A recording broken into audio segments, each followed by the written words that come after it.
I guess we'll get started here. I obviously folks are going to be coming in and out, but I want to obviously be respectful to everybody's time here tonight. I'm really just honored to be here with you all and just to see all of you here tonight, on a topic that we know is something that concerns a lot of us here in the city of Reading. There were a lot of other events going on tonight, so I know you could have been a lot of other different places, so I definitely appreciate you being here tonight to talk about this very important topic. So, as I said, I'm honored to be here as kind of the moderator of this conversation today.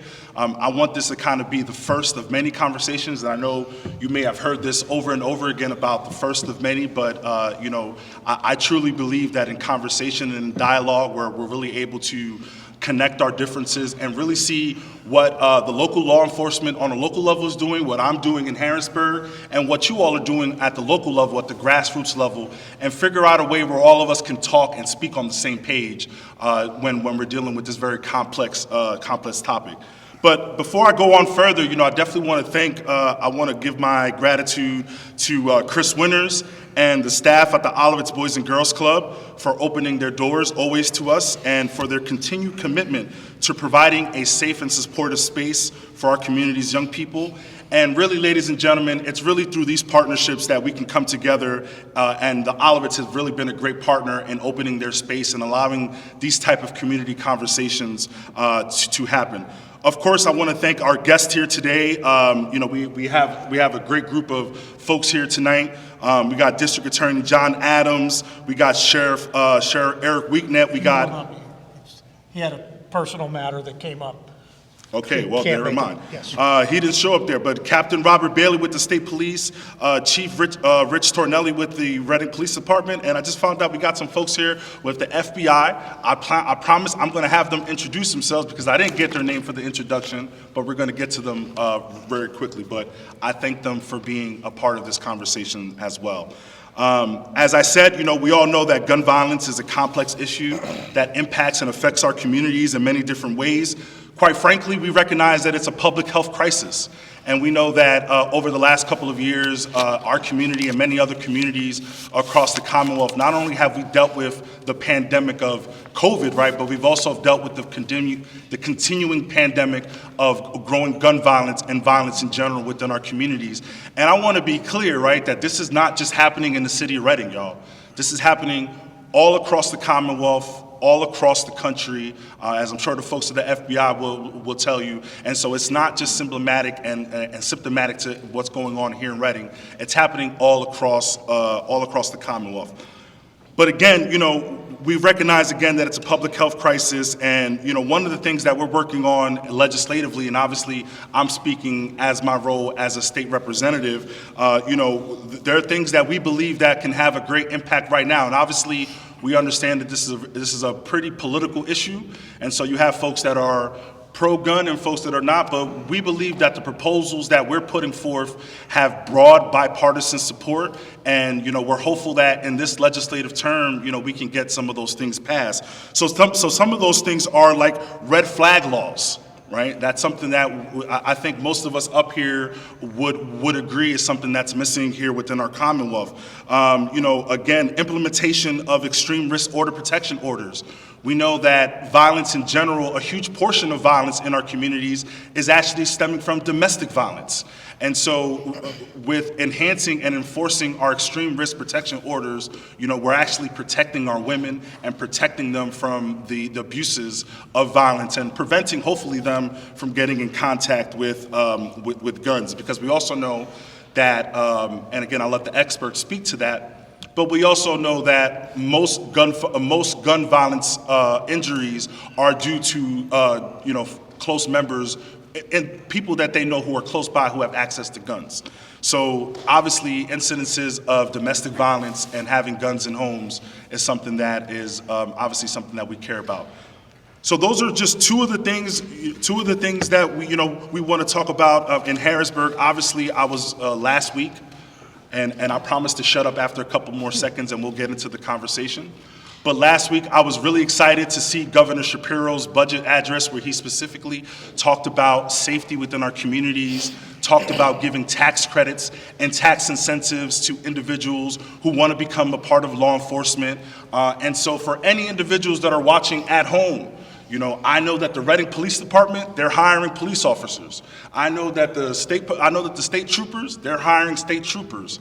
I know that the FBI is also hiring as well. So if you're interested in being a part of the solution, many of these local law enforcement agencies are currently hiring, and hopefully with the passage of this budget, we're going to hopefully be able to put some tax incentives in your pocket over the next 3 years to make that career that much more attractive. And so, you know, before I shut up and pass it off to our panelists here, you know, I really want to make sure that, and we're going to open this up to the audience, and I want this to be a free-flowing conversation, but really I want us to really focus on solutions. Because I know a lot of us, we know what the problems are, we know what the ills are of our communities, right? I know a lot of these folks up here on the panel can also talk about what those ills are. But I'd like us to focus on what are those solution-based strategies that we can implement both with law enforcement officials, with myself as your state representatives, and as yourself as citizens, concerned citizens. How can we all work together in collaboration to really combat this very complex issue? I want to be clear, right? We're not going to solve this issue tonight. Rome was not built in a day, and this issue is definitely not going to be solved today. But I'm very hopeful that you know, this conversation is the start of many other fruitful conversations. And one thing that I can commit to you is that I will continue to be that voice both here locally and in Harrisburg to bring, to continue to highlight the need for us to continue to focus on these type of solutions both at the local, state, and federal level. So with all that, I'm going to shut up now. We're going to open this up to our panelists. So this is how I want it to work, y'all. I'd like to open it up to you all. I'd like to kind of just to talk about, just in general, what you all have been doing in terms of, you know, violence, particularly, and gun violence specifically, and what your particular offices are doing to help combat that trend. Any particular resources that you may want to highlight, and any, of course, any other relevant facts that you may think that are relevant within the conversation. Again, we're going to open it up. Carlos in the back. I think most of y'all know Carlos. Carlos, wave. So if you want to speak, please just raise your hand. We're going to try to do this as respectfully as possible, focused on solutions, and I'm definitely looking forward to this robust conversation. So without much further ado, let's go through introductions, and then we'll open it up for the audience. So we'll start over here with the troopers and work our way down. Okay, I'm Trooper Giovanni Ortiz. I work out of the Troop L Reading Barracks. I am a recruiter with the state police, so Manny, I do appreciate the plug with people that may have an interest in law enforcement and want to make that difference in our community. You can certainly reach out to me. That's what I'm responsible for. So. My name is Captain Bailey. I'm commanding officer for Troop L. Troop L, we have 5 stations in Berks County, Lebanon County, and Schuylkill County. I'm glad to be here to get an opportunity to speak to the community. This is where it starts, having an open dialogue about the issues that you're having. My objective here is just to go back and forth and just talk about some of the issues and try to iron out some solutions to resolve them. I'm looking forward to the conversation. Good evening. My name is John Adams. I am the District Attorney of Berks County. I've been the District Attorney now for 16 years. I see way too much gun violence in our community. And I have to tell you, and I will talk about this a little more, what really hurts is the kids who have guns. That's what I see too often. And I see too many kids harming other kids, but also harming themselves when they pull that trigger. Thank you. Hi, Rich Tornelli. I'm the Chief of Police in the Reading Police Department. We'll talk about some of the things that we're doing. We have some new initiatives out that we're using to combat gun violence. But really, I'm here to listen, to hear what the concerns are of the community, to take that back and see how that fits into our plan to develop these tactics and the things that we're doing to combat gun violence, because it is a whole of a community issue, and it's something that law enforcement, the district attorney's office, the FBI isn't going to solve on our own. We need that involvement from the community. We need folks to step up and help us out, and we'll talk about a little bit of the ways that you all can do that. So y'all know me, I'm your state representative, lifelong Reading resident, and the first time FBI in the city of Reading, man, talking about this issue. Please, go ahead, y'all. Hello, everyone. My name is Eddie Garcia. I'm a special agent with the FBI out of the Allentown Resident Agency. We cover Allentown, Reading, 4 different counties. I'm originally from the Bronx. I was born and raised there. I was given lots of opportunities, so I wanted to become law enforcement so I can try and give back and actually make things better. I've been in this area now for about 6 years, and I'm looking forward to the conversation. Hi, good evening. My name is Joe Noon. I'm the supervisor of the Allentown FBI office. As Eddie said, we cover 4 counties, Berks, Lehigh, Northampton, and Schuylkill counties. I've been in the FBI over 20 years, and I enjoy working with our state and local partners. We've established task forces where we have the state police, the locals, county detectives, and others on our task force, and we're in Reading all the time. Yeah, for better or worse. Under the radar. For better or worse, but we're definitely thankful to have them here. So, y'all, this is a community conversation. So, you know, I'm gonna open it up at this point to anybody in the community. Don't feel shy, and go ahead, brother. Please, if you can, stand up and state your name and where you live. Hello, my name is Sean Bridget. I'm the Director of Reentry Services for the Real Deal 610. I've got a quick question. What is the red flag law you spoke about? Anybody want to elaborate on it? The what? The red flag laws? Oh, the red flag laws, which are just proposed at this point, is legislation that would permit guns to be confiscated if you knew or have some evidence that someone is a danger to himself or maybe others. These type of laws have been passed in many other states. I know that they are going to be considered by our legislature in the near future. They are the type of laws that we would kind of support because sometimes someone's in crisis and they also have guns. Yes.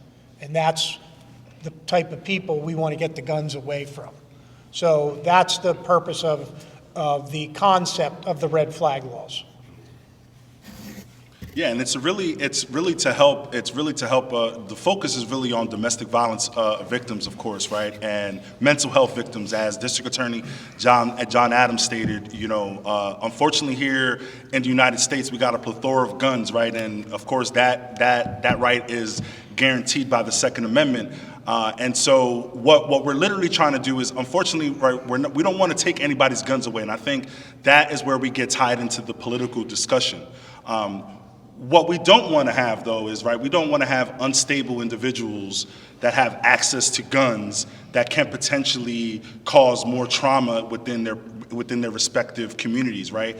And, you know, I could think of a case, you know, last year, and I know they can't necessarily talk about details, but I could think of a case last year where there was an individual that was suffering from mental health crisis in Reading, right? And she had a gun and unfortunately got incarcerated and got locked up into the criminal justice system when she was literally having a mental health issue.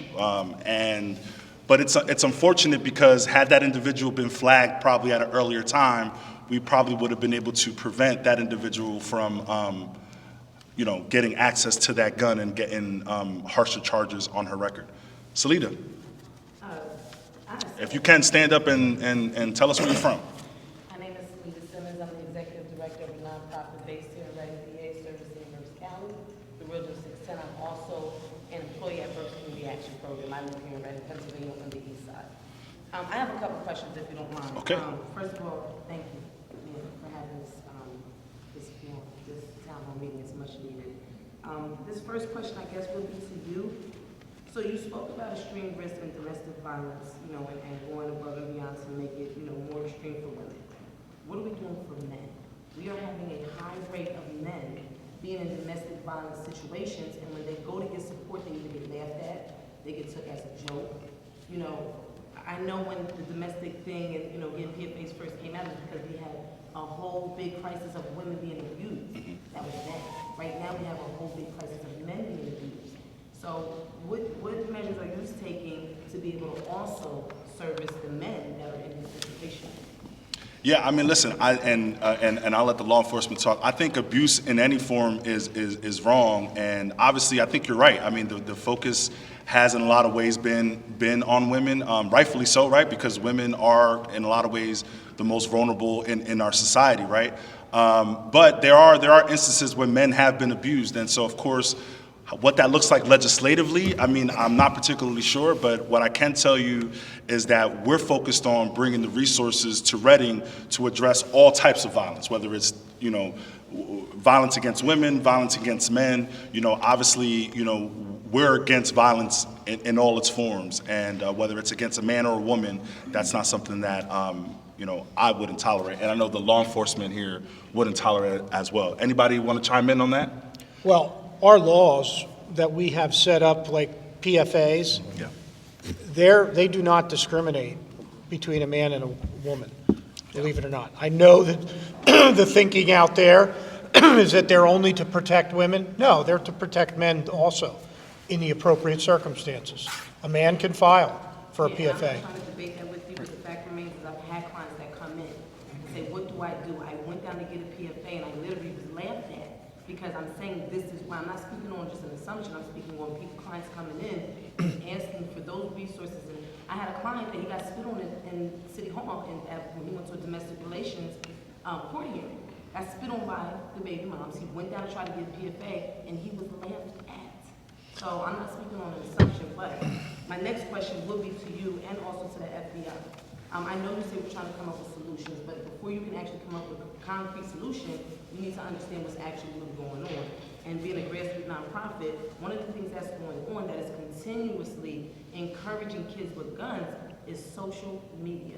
And I spoke to you specifically before about a page that where there's actually dead bodies, dead kids that have been murdered, and they're making fun of, they're going back and forth.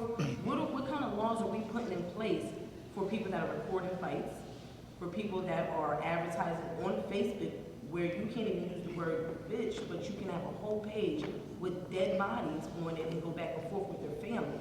I think that is one of the biggest causes why we keep getting them happening back to back to back to back to back to back, because nobody is holding anybody accountable. I know a lot of times you get your evidence off these social media pages because, everybody wants to record things. But we're not penalizing any adult that is recording kids getting jumped or any kid that is recording a kid getting jumped, because that goes from how many different people, and that also, it empowers mental health. So then you have a child that's going through all these different changes. They don't want to go to school because they're going to be bullied because somebody's seen that page, you know what I mean? And then also with these kids or even adults, because there are some adults that are posting these pictures and images of kids that were just murdered in the city. So I wanted to know, is there anything that you have discussed, or is there any plans moving forward? Because that is a big reason why we have this continuance of kids continuously murdering each other. Last year, the month of March, we had 9 homicides, all kids. And a lot of it had to do with social media. Yeah.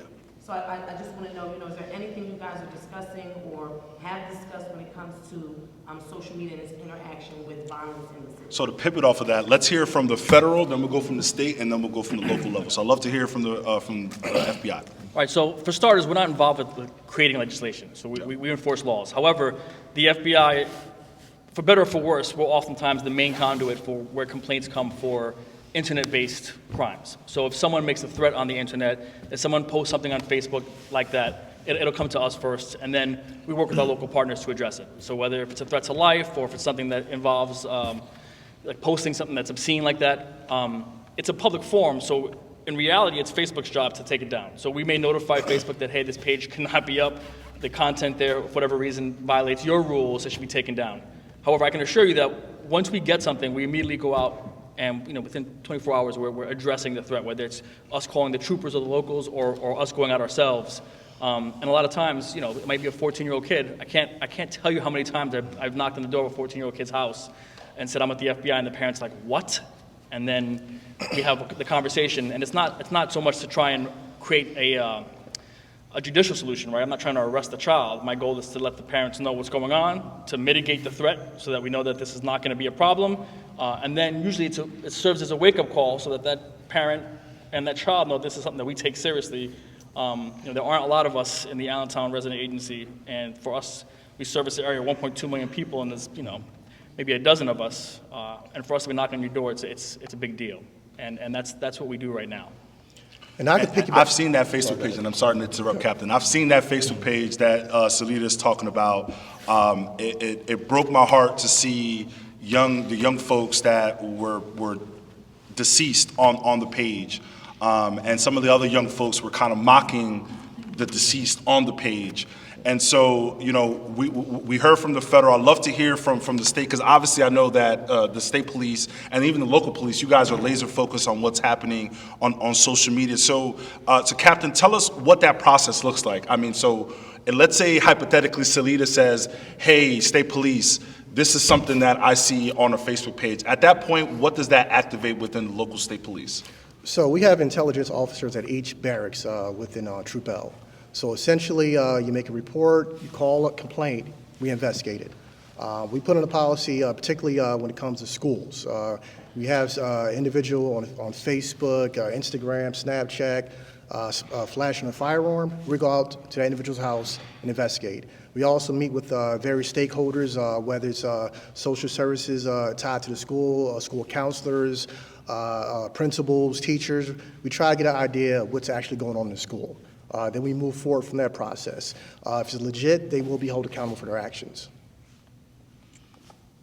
If you don't mind, real quick, so part of what happens is, like for the intelligence officer, we're constantly sharing information. We have like these fusion centers that are sharing information, and he may say, hey, this person we don't believe is in Pennsylvania, so that's why the FBI gets involved, right? It may be a Facebook page about Reading, but the kid posting might be in New York or might be on a Texas or something like that. We'll then assist with, you know, getting judicial legal process to try and identify the person, and then we'll cut leads to other offices to make sure that those people are interviewed. But that's the kind of interaction that happens all the time, where I have something, I'll pass it to them, and then they'll pass it back and forth, and that's where we really get to start making more of a difference. District Attorney Adams and Chief Tornelli, because obviously you both are on the local level dealing with this literally on the ground. Talk to us about what that process looks like when we're dealing with social media, the confluence of social media, and how that's impacting our youth and attributing to violence within our community. It's one of the things that we target a lot is, so we're constantly looking at social media, we're getting information from folks who see things on social media, and we will target individuals if we feel we need to. I'll give you an example. We got a report a few months ago about an individual who posted a picture of him holding a gun and gave some information as to where he was going to use this gun.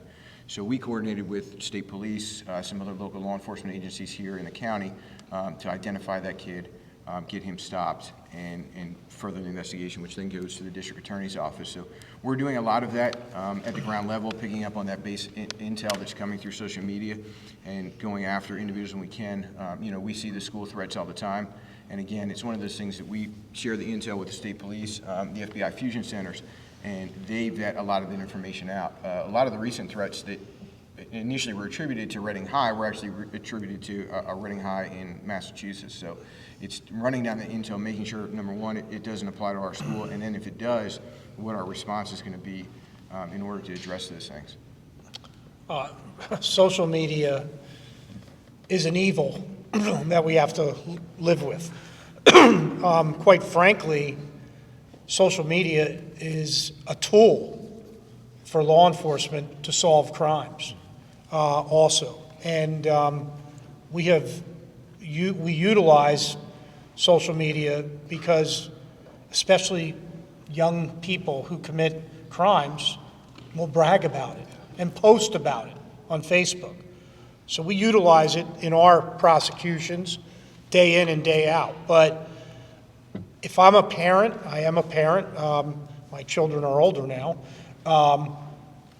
you have to monitor your children's social media because it can be one of the evils of parenthood when your child is misusing, abusing, or being abused on social media. So it's something that you as a parent need to pay very close attention to. Carlos was supposed to keep tabs of who was next, but fine. Okay, we got you, and I got you next, Shaika. Go ahead. Hi, my name is Pam Goffman. I'm Executive Director of the Callan Project, and I appreciate you all being here. I want to take it to a little different type of conversation. I'd like to talk more about the we do, we teach people about emotional regulation and deregulation, but we work with adults. And adults are very, very resistant in understanding how they may or may not be perpetuating a behavior that is destructive. So we go in, we work with adults, like in the school system, we're trying to work with the law enforcement, and we're trying to work with people who, and parents who have influence over our children, so that they are not perpetuating. In a recent study, 60% of programs to facilitate or prevent bullying actually facilitates it. So we have to take a different look of how we talk to our children, the words we use, and the actions that we take. Because we work a lot with kids with trauma, whether it be grief or fear, and many, many, many times they're being re-traumatized, not knowing, by the adults, or law enforcement, teachers, and parents. So we work mainly with adults, so we get them on the same page, and then we talk to the students and the children who may be re-traumatized. So this is a little bit of a different conversation. Adults have to take some responsibility in the violence, and it'll always, almost always, go to violence, whether it's suicide or homicide.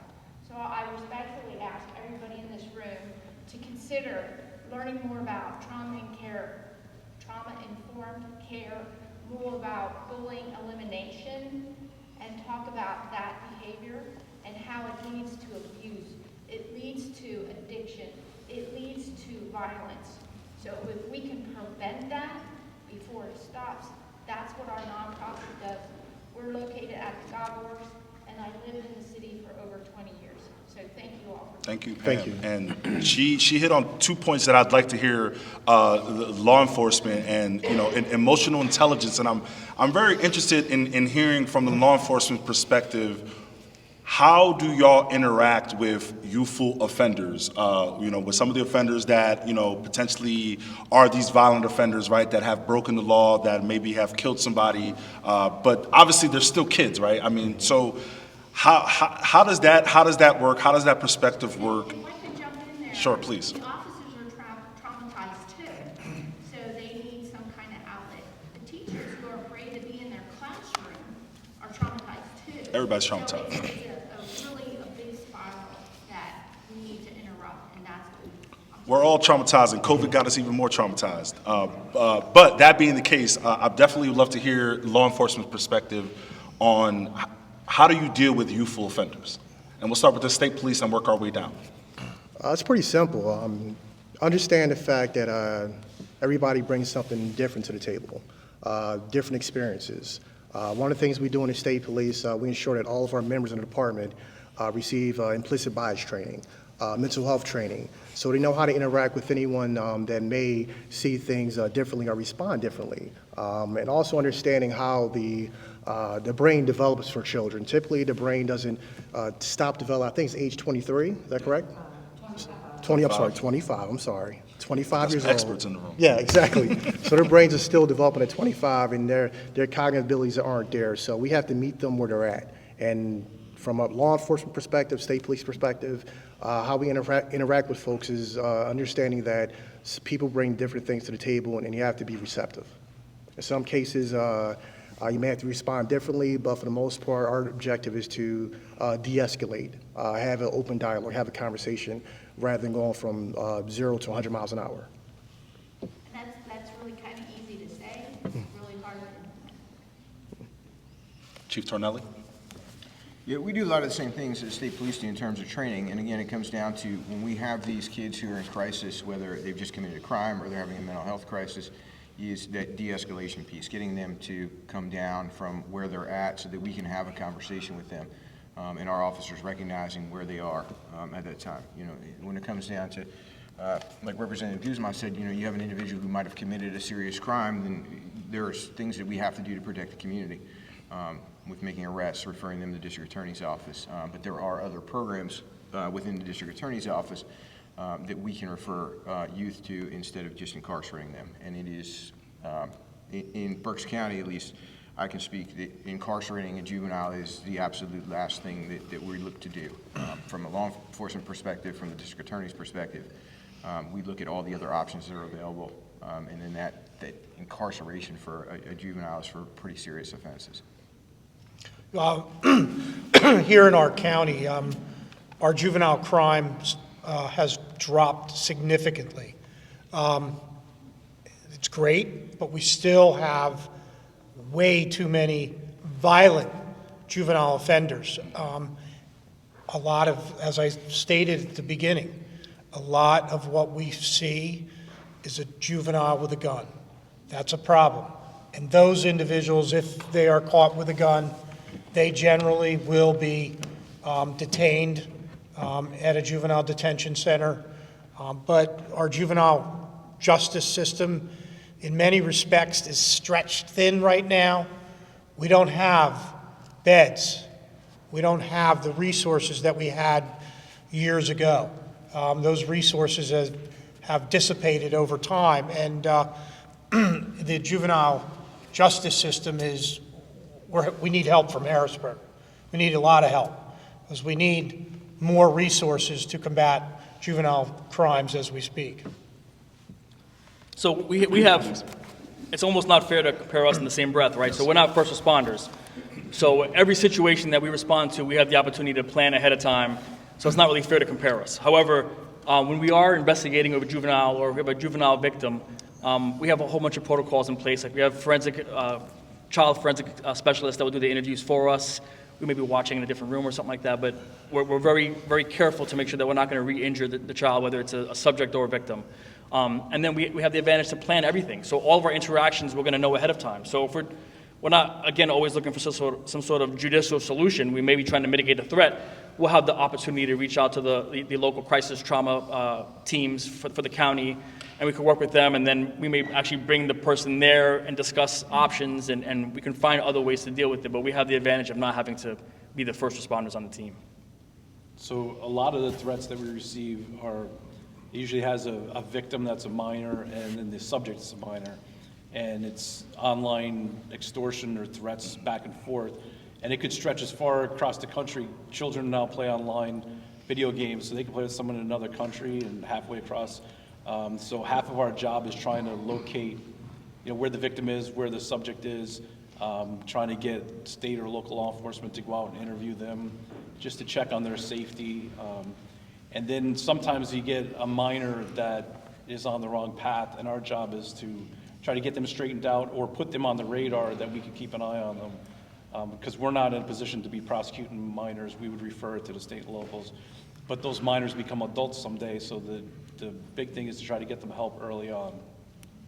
Yeah, and on that particular note, because he brought up online gaming and Fortnite and Roblox, right? And I'll be listening to my nieces and nephew play these things. And I know 2 recent events, there were 2 swatting events that happened at the Wendy's. And I know that a lot of these young folks, right, they're swatting other folks in communities. And those of you who don't know what swatting is literally they're making a terroristic threat to the local communities, and literally the police are showing up with SWATs, in SWAT uniform and SWAT equipment to people's houses. I can't tell you how dangerous that is. Thankfully, it hasn't happened locally, residentially, here in the city of Reading, but I do know within the last couple of weeks, there have been 2 swatting events locally in Berks County. So, these are things that are happening. So again, further emphasizing to the parents out there to please monitor your kids and what they're both using on social media, and of course, the games and the interactions they have on the online platforms like Fortnite, Roblox, Modern Warfare, you name it. Anytime kids are interacting with other folks on the internet, also it's a platform for child predators as well. So again, parents need to be an important part of this equation. I know we had Shaika over here. Good evening, ladies. My most respect. My father is a retired police officer, so I know how hard he worked. Before I get into anything, I'm going to share my story so that I can actually question. I'm a mother of a child that was murdered in February 23rd, 2021. I'm also the mother of a child that is currently incarcerated, accused of murder. as of October of 2022. I'm sorry if I get emotional. This is hard for me. As a parent, I did everything possible. Social media, I can show you all the messages that I sent my son whenever I said anything, or he said anything on social media that just sounded crazy. And I would say, hey, take that down. You're supposed to be in school. Why are you on the phone? I didn't even know that the school district had phone time. That boggled me. So on phone time, what was his phone time? I was on social media just as bad while I was at work. When we would come out and anything would be done, they would do anything, I would be out on the streets. My son was in placement by me. I took him to placement. I got my son arrested every time, 5 to be exact. In addition to that, with my other child, I went to the Reading Police and I asked for help, not once, twice, 3, many times. I followed the trap houses, I followed the gangs, I followed drug dealers, I followed whoever I needed to follow, just to make sure that my kids were not around them. A year ago, I had the probation officers come to me and said, I'm sorry for your loss. We saw your son a week before. And I asked them, why didn't you arrest him if you have a warrant for his arrest? I went to the Reading Police, January of last year, February of last year. And I said to the police, hey, my son is hanging out with someone that I don't agree with. I was desperate. I told them myself, I'm ready to hang this kid myself. I was held for 4 hours. From there, we went on. And we went to the house where we supposedly was the individual, which there was a warrant for his arrest. I had the owner of the house there to give permission to break the door down. Because obviously if you don't have any circumstantial evidence, is that what you call it? You can't go into a place and tell me if I'm saying it wrong. So, we leave that location. We fast forward a month later, and my son is being accused of murder on a crime that who knows whether it's true or lie. I'll find that out as we go to court. So I navigate those waters. And when we say to parents, I am a parent. I am a parent that had to work, because if I didn't go to work, then I was being, it would be like normal statistic. Oh, you live in Oak Brook or Glenside or wherever it is that people want to stay, and for that reason you're just a parent that's living off the system and doing nothing for your kids. However, we had to work. They went to private schools. From private schools, we ended up in Reading School District.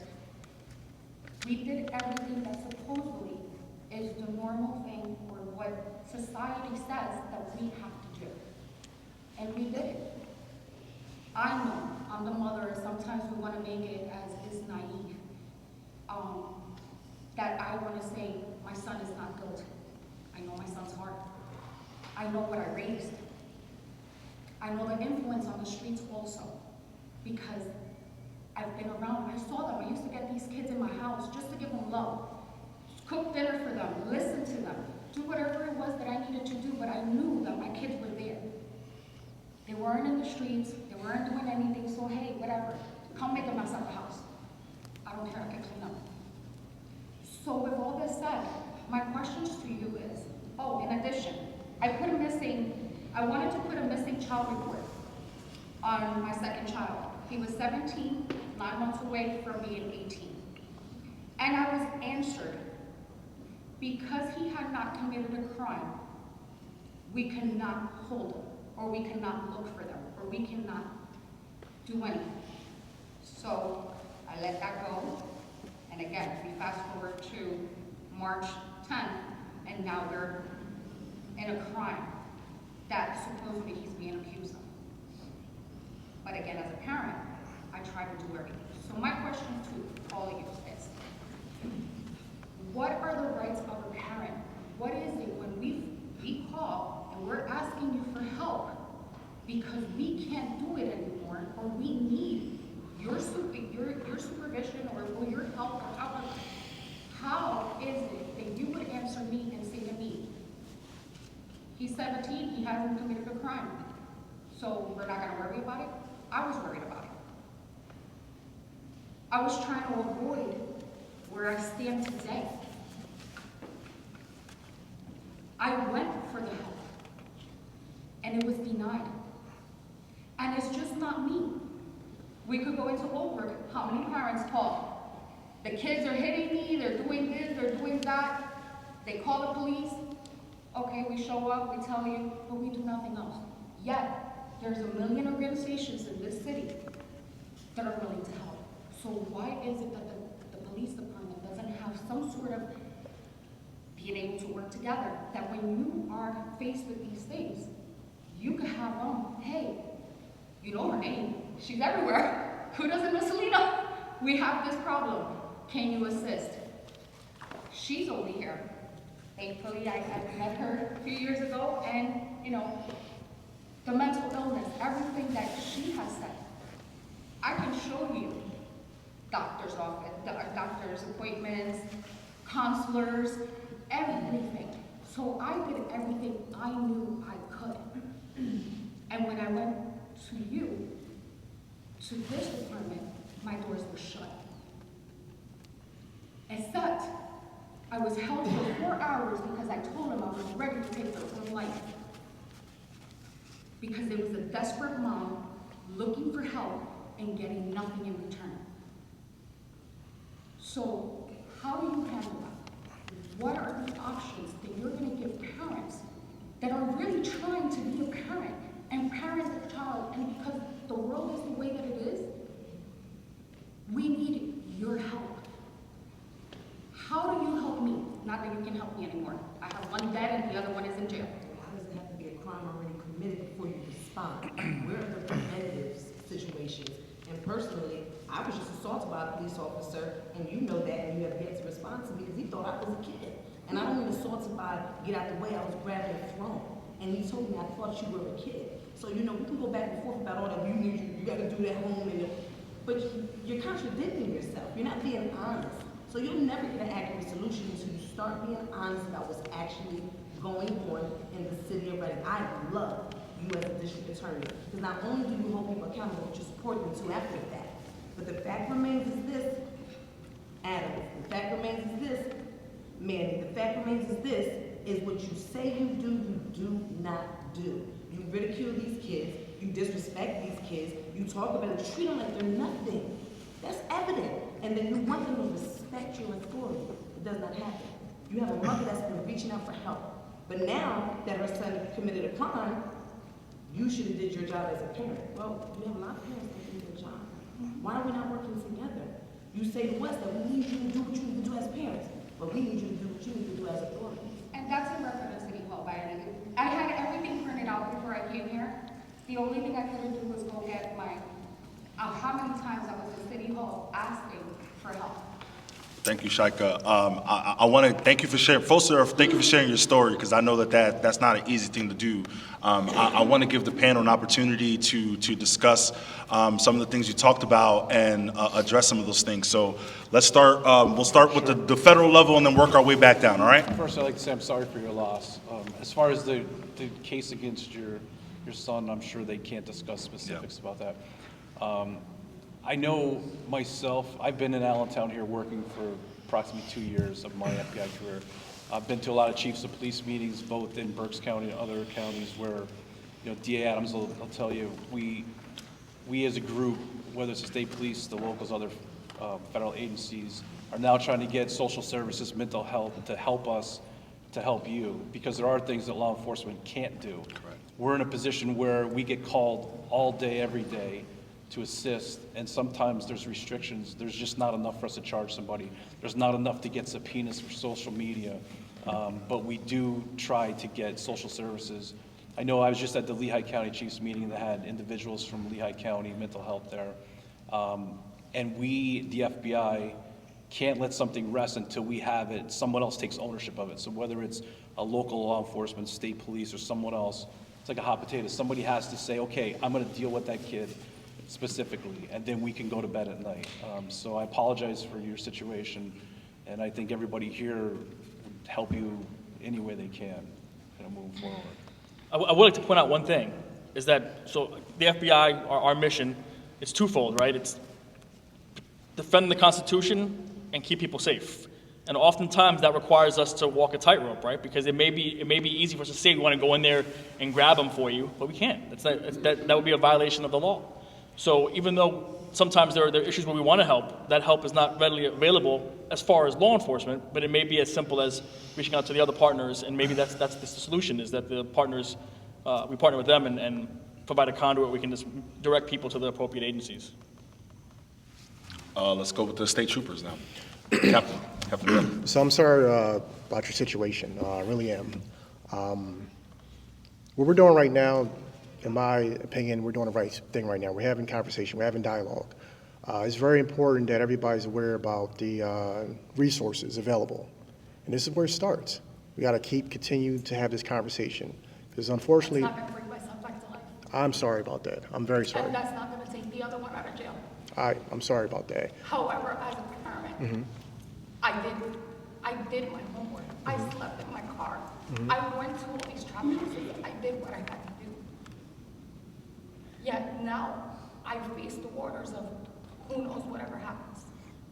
And unfortunately, the system is not, it's broken. It can be broken. And like I said, moving forward, we need to continue to have these conversations so everybody's aware about the resources available.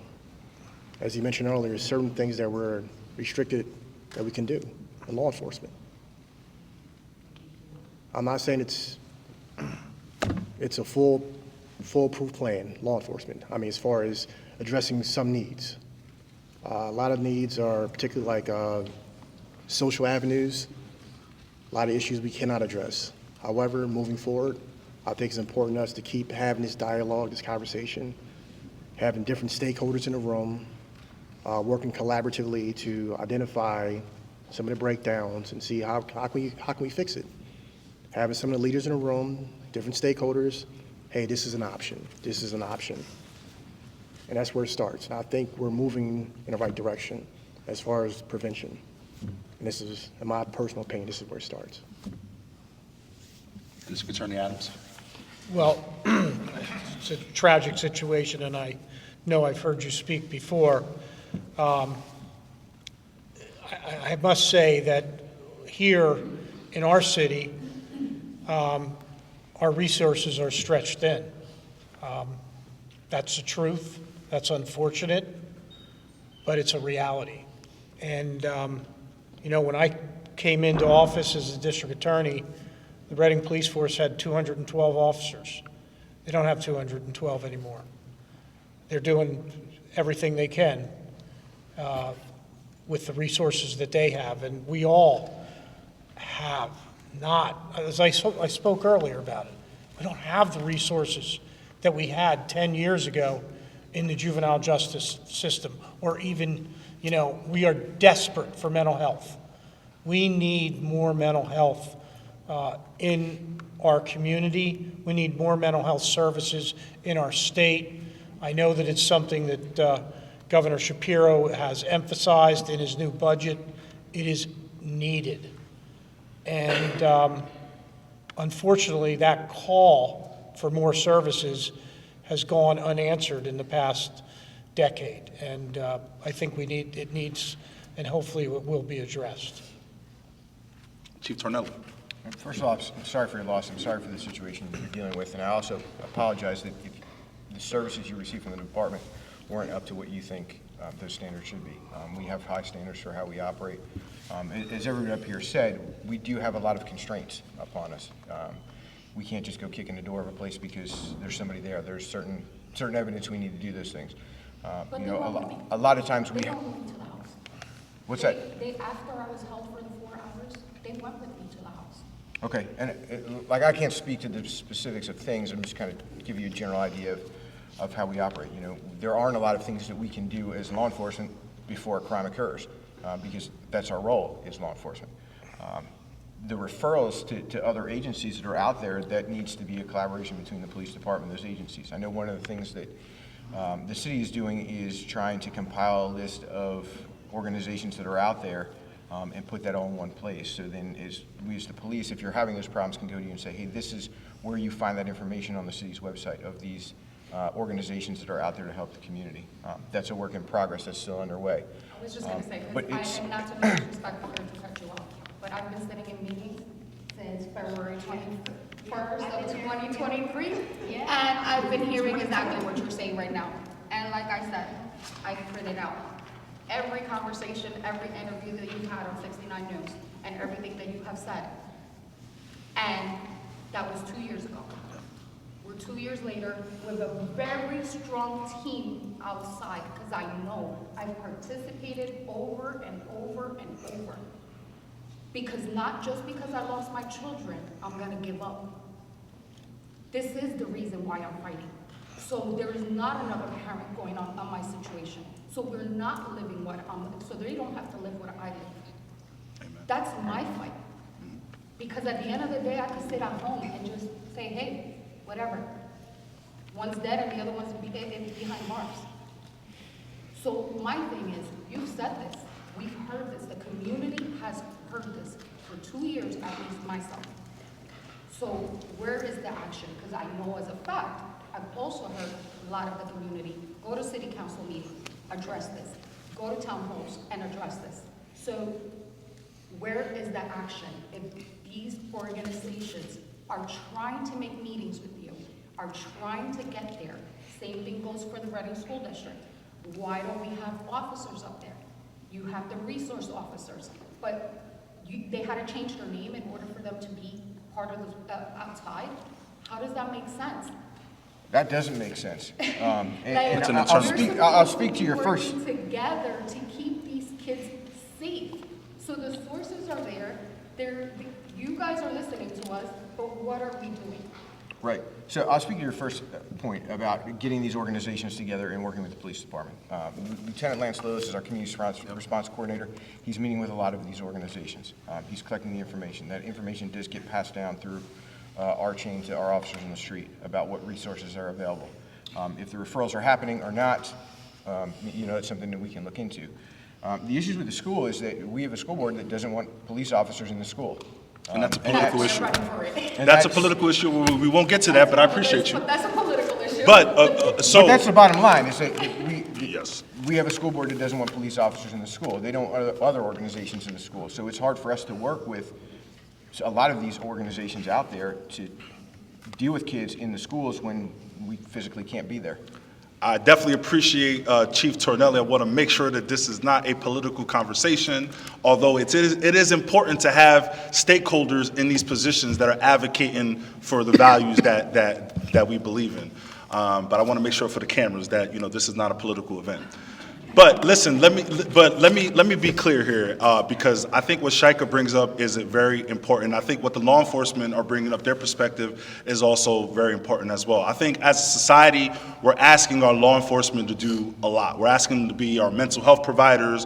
We're asking them to be our violence prevention coordinators. We're asking them, so there's a lot of different tasks that we're asking them to be, a lot of different hats that we're asking them to put on, besides protecting and serving our community. The point that I want to make, give me a second, Celia. The point that I want to make is this, is that you all as citizens, right, this is a representative democracy, okay? So it's important that while we're talking to the law enforcement up here, they can only do as much as the resources that they have that they can provide. Did y'all know that, speaking of the Reading School District is underfunded $96 million? So if there's something to be upset about in terms of why are there not more mental health counselors in our schools, why are there not more teachers in our schools, why are there not more mediators in our schools? Well, it's because the Commonwealth of Pennsylvania has defunded our school districts to the tune of over $96 million. Well, The violence and the killing and the shooting. I understand that. I understand that, but I understand that. I understand that, but And nobody asked the officer to do mental anything. We're asking you to do your job, which is protect us. Yes. Protect our future. I'm just listening to what she said. no, absolutely. And no, and I don't take it as disrespect at all. I think, but of course, I want to be mindful of the fact, right, that these individuals up here, right, they have a very difficult job, y'all. This is a very difficult job to be a law enforcement, especially in this day and age. Now, do I recognize that there are probably some that could be doing better than others? Absolutely. But I also want to emphasize to everybody, right, is that these individuals up here, they're one piece of the equation. We need y'all to be in this fight when we're talking about more resources for our schools. We're talking about why we have so much violence in our schools. Well, because we don't have enough security guards up there at Reading High School. We don't have enough mental health counselors. You know, they're not given a great nutritional program. We're talking about, then you want to broaden it up into a bigger perspective. How about the lead exposure that's within our pipes on the south side of Reading? Did y'all know that the south side of Reading has some of the highest lead exposures on this side of the Commonwealth? So when we're talking about mental health aspects, right, let's talk about all the other ancillary issues that are impacting the overall bigger picture of gun violence, the root causes. Right? Yes, we understand that law enforcement plays a part in that, but law enforcement is not the only important part. And so if there's one thing that I'm asking you all here tonight is, you know, make sure you call your representatives, call your state senator, call the governor's office and ask him, hey, we need more money for community prevention dollars. He's asking to give us $100 million. We need $200 million, right? So this is a part of what you all need to do to, you know, make sure that we are giving you all the services that you require and you desire. But, you know, understanding the fact that law enforcement is one part of that equation, and we need to make sure that we tie in all the rest of them together as well. Go ahead, Joseph. Good afternoon, everyone. Thank you for coming out and making it out on this busy day to attend us. My name is Joseph. I'm a real estate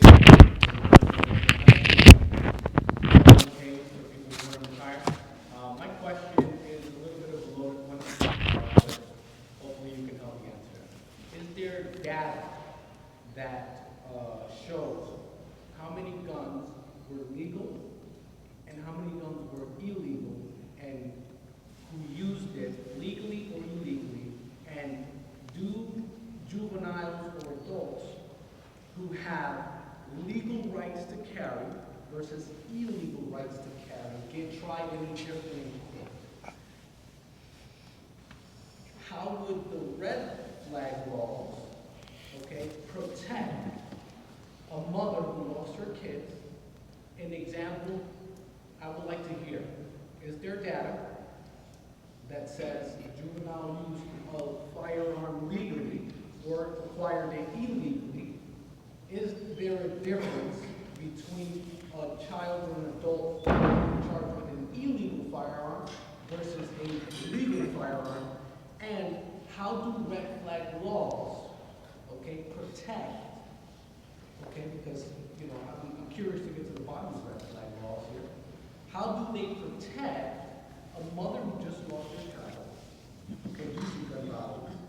And how does it also remove protection from a mother who just lost her child due to gun violence?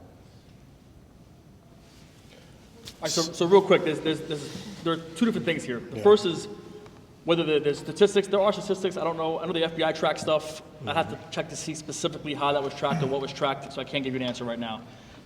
The other thing is that there's no difference in the way people are prosecuted. The difference would be in the crime that they're being prosecuted for. So illegal possession of a firearm, if you had a gun and you shouldn't have had a gun, versus a crime that was committed with a gun, whether you had that gun legally or not. So if you had the gun illegally, you would probably have, at least federally, that additional charge. And if it was legally possessed and you committed a crime, then you'd just be charged with the crime and having a gun during the commission of the crime. So there's no data per se to say that a mentally challenged person acquired a gun legally or illegally to commit a crime? So a lot of that involves state law. I know red flag laws, and my understanding is that it's set up for people who are in some sort of crisis, Correct. who have whether they've been admitted on a Mental health crisis. mental health hold in the hospital. A red flag law would say, okay, that person was being held for 72 hours. They may be unstable at the time, and then the weapons would be taken away. That's my understanding of it. So in case of a 302 happening to any of us, and I am here legally, and that happens to me, Right, so, district attorney will come in and put in an emergency petition for those weapons to be removed from my home until I feel better. right, so in Pennsylvania, you can't legally possess a gun if you have been involuntarily committed. Correct. Into a mental hospital. If you get 302 one time, I worked in mental health. Involuntary. If you Yeah, get 302, I'm sorry. You can't own a gun. I'm 302, and then tomorrow I'm 302, that's it. That's it. In the Commonwealth of Pennsylvania, yes. Correct. Okay. So, I think that's where he was going. so you talked about a database. I know the FBI, they have NIBRS, okay? I don't know if you're familiar with NIBRS or UCRs. It can't really break it down to what you're looking for, but the information is available on their website. But as far as the state police, we have something called PICS. That's the Pennsylvania Instant Check System. So essentially, if anybody tries to purchase a firearm, someone who's been 302 or involuntary committed, they will not be able to purchase that firearm because it would hit on that on their 302 commitment. So in Pennsylvania, we have PICS. In other states, they have NICS. With PICS, we actually run our data in comparison with NICS to ensure that all the databases are hit to make sure no one that possesses a firearm should not be having a firearm, if that makes sense. But that doesn't cover straw purchases, right? And which is private purchases, right? That those don't run through PICS. No. Correct. It's an illegal purchase. Well, technically, I guess. Yeah, a straw purchase. Legal purchase, someone who's mentally Yes. incapacitated, is the fact that you had a background check on you that says you're okay to carry a gun. Well, you have to have a permit. Correct. And if you're under the age of 21, you can't get a permit to carry a firearm, like a handgun. So we see so many cases, and we do have our local statistics of firearms not to be carried without a license. And the grading of that may be different depending on the age of the individual. If the individual's a juvenile, or under the age of 21, it's a felony for him to carry a handgun without a license. And unfortunately, Sheriff Weeknecht is not here, but they are the entity that Gives the licenses. they issue the licenses to carry. Listen, the bottom line is, I've been in law enforcement for 30-plus years. I've been on the prosecution side, I've been a defense attorney, I've been the DA.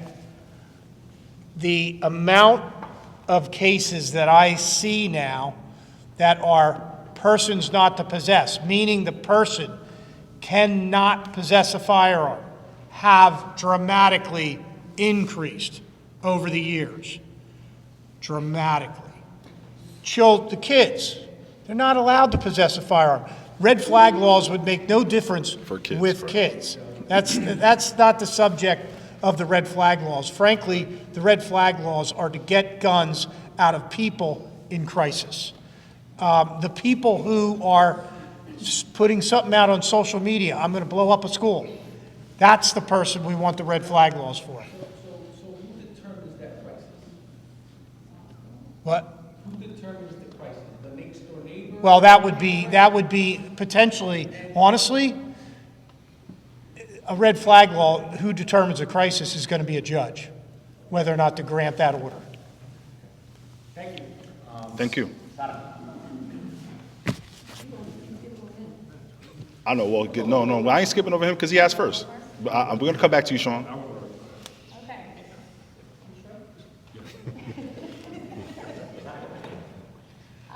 Good evening, everybody. I can't Evening. thank you enough, Manny, for being the only person in this community that's always there. When we call, doesn't matter what time, doesn't matter for what, you're there. This type of panel wouldn't happen if you don't listen. I have 3 years on your ear, asking you for help, and you're all the time answering your phone. In this panel, there are 2 individuals. One that told me that nothing like Uvalde would ever happen in Reading. You were lying to me. You know who you are. The second person, I have since May 22nd, sending you emails, asking you for a meeting with a person that I hired, and my parents that are not here because they will grill everybody here, and we don't need that. This is a conversation, a friendly conversation. With the sheriff, who gracefully have offered his resources because he cannot police his population, and I am sorry that he's not here because he can vouch for what I'm saying, and that meeting have not happened. My son is in the high school. My son goes to 10th grade, and my son told the Deputy Chief of Police, Chief Ruiz, and that is recorded in News 69. You guys can Google it on your own time and check it. That the reason that he goes down Greenwood Street in Reading is because he counted the cameras on that street, and that's a street with most cameras, and if something was to happen to him when his mother is working 16 plus hours a day, that is the street that is gonna record whoever does something bad to him. Okay? No 16-year-old should ever have to go to school fearing that something is gonna happen to him, and looking and counting the cameras to see what's gonna record and have the better angle of who tries to hurt him. When I did the safety walk, all of the people that are sitting there that I invited, you know who you are, did not show up. And I can continue, and we can continue the back and forth, and this is not gonna go anywhere. However, that meeting, that proposal, it's still on the list. The sheriff said yes, and it's just a friendly conversation about how you, whoever you are, will help us in the high school better the morning and the afternoon. Because it's not like the other schools don't matter. All the schools matter. All the 19 plus children matter in the school district. But the high school have the most issues right now with the gangs, violence. It's not our children. We can't save them all before you guys go thinking we can't save them all. I already know that. However, if we can save some, then we did our job and we can go home, right? So if the sheriff have resources that he's willing to lend us, and if the district attorney have resources, or we can sign petitions and get signatures from parents, thousands of them, and go to Harrisburg, I'm sure Manny would bust all of the parents that want to go to Harrisburg and ask for resources. You know, you said it, then we'll go to Harrisburg. Talk to Carlos. Talk to Carlos.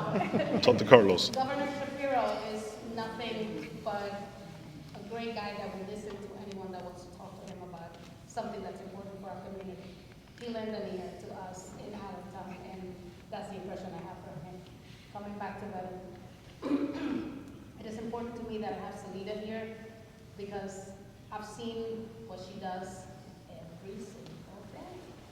She doesn't make it home to her own children because she wants to make sure that my child is safe. And I have to thank her for that. And I appreciate everything that you guys, lovely people in uniform, are doing. I am the biggest support of people in uniform, but we can all do more. I'm sorry you lost a lot of your officers, but maybe better administration would help. Maybe better ideas, maybe less great agreeing with the union, maybe part-time officers like I told you the one time I spoke to you. Maybe, you know, like we can get creative and we can be here till 10. I'll help you for free. I'm sure they'll take it. That we can do that we're not doing. There's a lot of gangs that are moving their violence into our city, and we just don't have the manpower. You don't have it. You don't have the resources either. Meanwhile, our children are dying, and I'll be damned. I'll be down. So while that is happening on your side of the fence, my child is counting cameras down Greenwich Street in case something happens to him. So you understand my emergency. I'm sure you'll do. So with all due respect, Chief Tornielli, in front of all these lovely people that are here, and all of the lovely people that are going to watch this in Facebook Live and everywhere else, I beg you, please answer to my email. Please answer to my advisor's email. It's not even my email, because I can sit on that table because I'm gonna get emotional. And please work with us. Please accept the help. Let us, as voters, talk to the mayor. He's your boss. This is the great time to ask, because everyone is running. So everyone is happy-go-lucky. So this is the time to ask for help and resources. I will Please say, let us help you, because my son can't count no more cameras down the Greenwich Street. Yes. Thank you, Sada. the chief and the mayor of Reading have extended an invitation to the FBI. We have a Safe Streets Task Force, which we have with the state police, the locals from the departments, the county. They gave us space within Reading City Hall to put our computers, to be physically there. So in the upcoming weeks to months, we'll have a presence here every day in Reading. Thank you for answering that. I have that in one of my questions. So we do have task force officers with the Reading PD, with the county, with the state, but when they want to do paperwork, they have to go back to Allentown. So now we'll be able to do it here. We'll be able to function a little bit better with agents here instead of just task force officers. We'll have agents here. I'm sorry to interrupt. Our idea is more presence in the morning and in the afternoon, because that's going to alleviate the presence of the bad guys in the corners. Right. Our children are not the bad guys. Our children are not running the show. Our children are wearing the $350 pairs of sneakers. The ones paying for those sneakers and the guns and the drugs and the rims and everything else are the guys waiting in the corners for our children. Those are the guys that you guys are not watching because you guys are short-handed. We all know. You know. I know. And I don't even work with you. But if you welcome the sheriffs who cannot police our population, I mean, lights are lights, and they impress anybody. In conclusion, to your comment about the school board, there are $360 million in the school board, and there's a lot of $1 million in the school board budget under other for advisory. We need the money inside the school, hiring more people, more effective plans, bringing more help, assigning more grants to people that want to help us. No more advisories and no more friends. That's what we don't need in the school district no more, the school board no more. We need more police officers inside our schools because we want them there. We want to welcome them, not to police our children, but to be the friends of our children, to advise our children that something is going to happen. Nobody's asking us. The school board is making those decisions on their own. You and I have had this conversation so many times, it's not even funny. So I thank you all for being here, Manny. I can't thank you enough for doing this. You don't have to do this. You can go back to Harrisburg. There's other people that have been in your chair that have done it, and they have been absent. And that only come when it's election time. But you're here all the time. So I thank you for that. And I can't thank you enough. And I'm not saying just this because there's people, you know. No, I appreciate you. I know you all the time. We still got a lot more work to do, but I appreciate you. Listen, I from what you heard from Chief Tornelli, I think from the police department's perspective, and I'll let Chief Tornelli address that. I mean, it sounds like to me they want to be inside the schools. They want to be more involved in what's happening both in the morning and in the afternoon. Again, we have a local elective board that perhaps is preventing that from happening. And so I would encourage you all to contact your elected officials and make sure that they know where you stand on that particular issue. Of course, I'll be the first to say I don't want to turn our schools into prisons, right? And I'll be the first one to tell you that. But that being the case, we do need to have some type of a presence in our schools. And again, it sounds like to me that the Reading Police Department is willing to do that. It sounds like the community at large, we need to have a larger discussion with the Reading School Board to discuss why they're either for it or against it. But I don't know if the chief or anybody up here can talk about why the Reading School Board is. The reason why they're against it, which is understandable, is because they have weapons. A police officer cannot go in a mental hospital with a weapon, but they can compromise. That's the problem. I'm sure there's plenty of, they have tasers. So why can't they go in? And that is a school board thing, because we all want them there. Not to police, ridicule, or make anybody intimidated, but that's the reason why that's one of the reasons why they don't want them in there. That should be something that can be negotiated. I think it can be with the MOU, with the. But let's not get into the details. As with everything, the devil's with the details. We can get creative, but while we get you inside the schools, and trust me, we are working on it. Believe me, we are, and believe you me, we'll be inside the schools. While we get you there, can we park in front of the schools? Can we team up with Sheriff Whitnick? Can we just make you known? Can we make you respected but also friendly to our kids? So those gangbangers that are there preying on our kids know that you will not permit another Shaika son, that this is not gonna happen under your watch, no more. Right, it's one of the things we are trying to do. We're trying to increase the presence outside of the school at dismissal time and in the mornings. It's tough to do. You know, again, we have limited resources. There's only so much assistance that other agencies can provide to us. One of the things we've done recently is partnered with juvenile probation, get probation officers up there.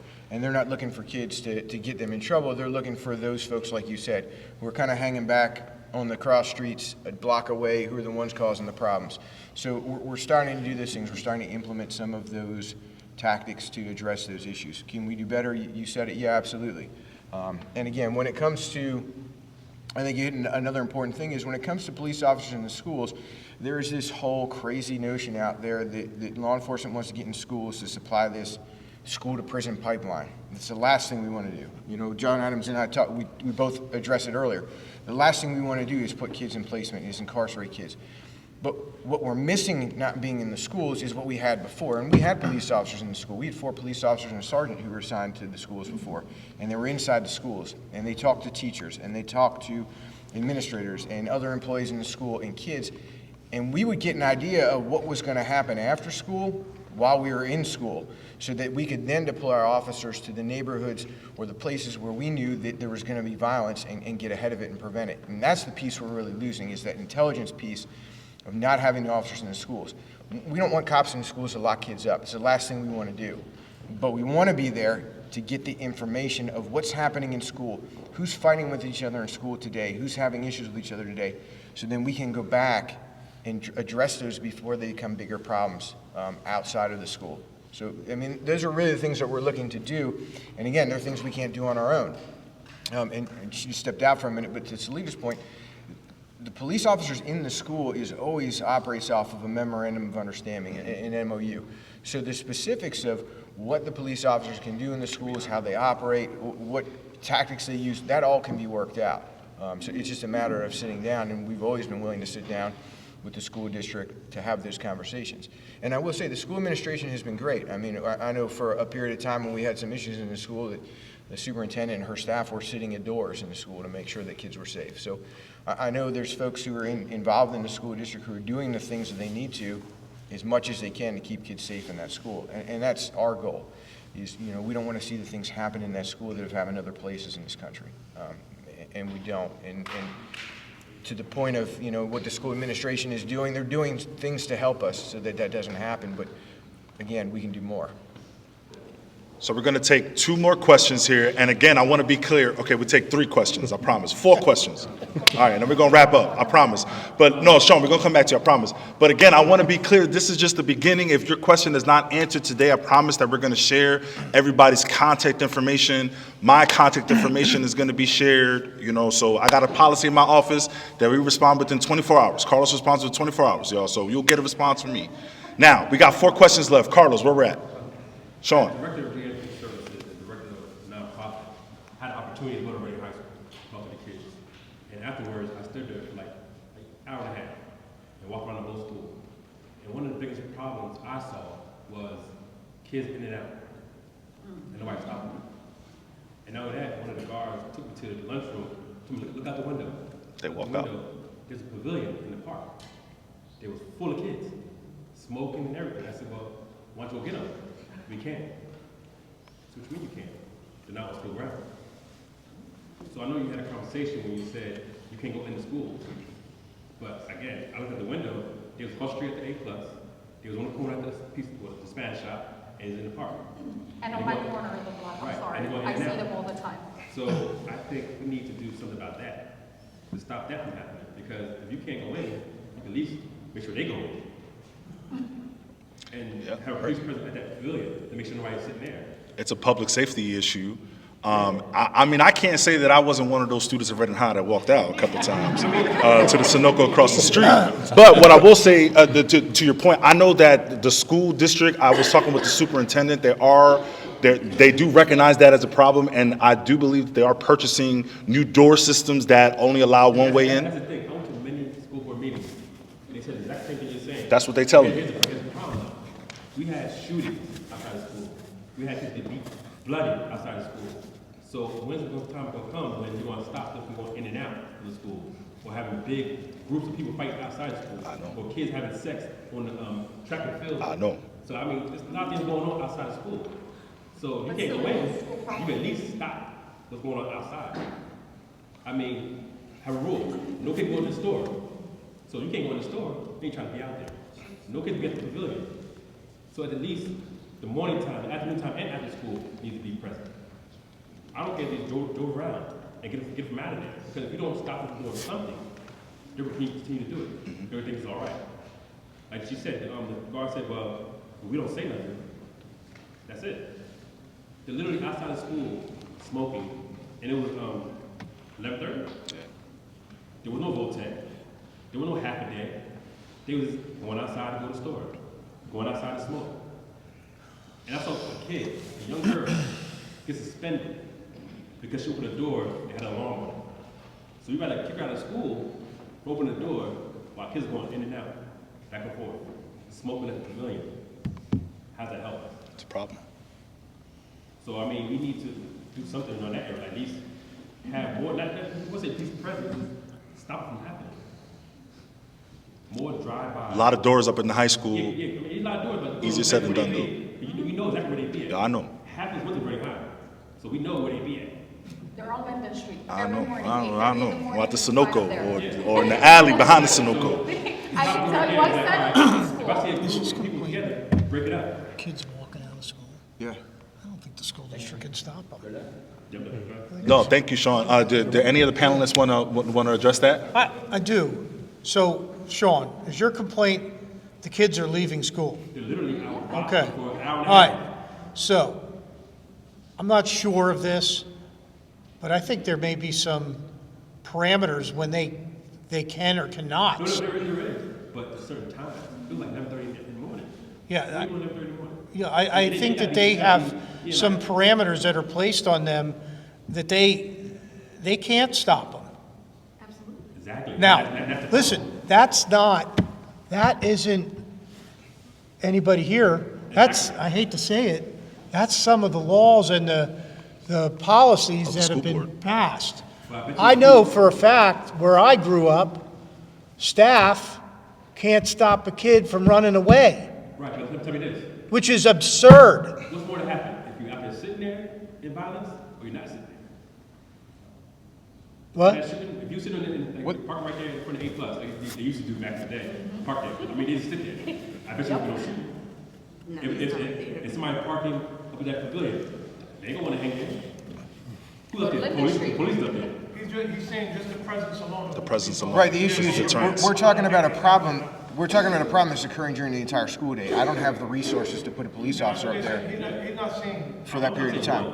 He can drive around, walk around. just by him sitting there alone. Be on a bike. That's on a bike, some do different things. Sure, if we had the resources to do that, we absolutely would. Right. But how many officers do we have on right now? How many officers are there in your roster? that are working for the police department right now? Right this moment, that are under your payroll. Including 9 officers in the academy and 3 in field training, we have 158 police officers in the city. And you can't spare. But that's down from what though? 215. That's down from 215. When though. I became a DA. And that, so what, right, so those officers. Hold on, everybody. Hold on. If you want an explanation of this, I'll give you an explanation of this. So those officers are assigned to criminal investigations, to other departments within the police department. We have other functions. So our patrol division is much, much less than 158 So then officers. you're saying that the crime that's going on in the streets and the things that we can prevent it is not important enough because you have other officers out there doing whatever it is that they need to do, which I get it. You gotta investigate, you got this, you got that, but you have 168. You can't spare 2 or 3 to at least split the shifts. We have 2 officers assigned up to the schools. That's their full-time job. We have how many schools? Sure. We'll deputize you. He'll deputize you. Hold on, but let's keep an order because there were individuals that had questions. Go ahead, Carlos. I'm sorry. Yeah, hi, my name is Rick Hoffmeister. Hey, Rick. From Muhlenberg School Board. We're hiring 2 police officers from Muhlenberg School. We have problems out there. You know, everybody thinks it's Rick, no, it's out in Muhlenberg too, around other places too. And we're hiring 2 police officers. We work with Muhlenberg and Lauderdale to get a contract with them. And mainly I'm asking you, because we're working with them, it costs them a lot of money and that stuff. And you have to hire police officers. Why can't there be any kind of laws up there to hire retiree police officers in your school? Because you can't do it. You have to hire a police officer. You know how much it is. Because we have to hire them for all year round and that stuff. We can't just hire them part-time and go back to their regular job. They have to be there in the summertime too. That's why we're working a deal up to get them in our school. Because we're part of Muhlenberg and part of Lauderdale. That's why we got to work with Lauderdale. But we're going to hire them. Probably by next year, we're going to have 2 police officers in Muhlenberg School. In the schools. Inside In the schools, yeah. Yes, inside the school. We ain't playing around. So we had trouble out there, and everybody knows it. Every school district had trouble. It ain't just Ready, it's everybody. People got wise up, realize that we're going outside already too and that stuff. In Muhlenberg, we have problems. Muhlenberg 20 years ago, Muhlenberg, they say Muhlenberg.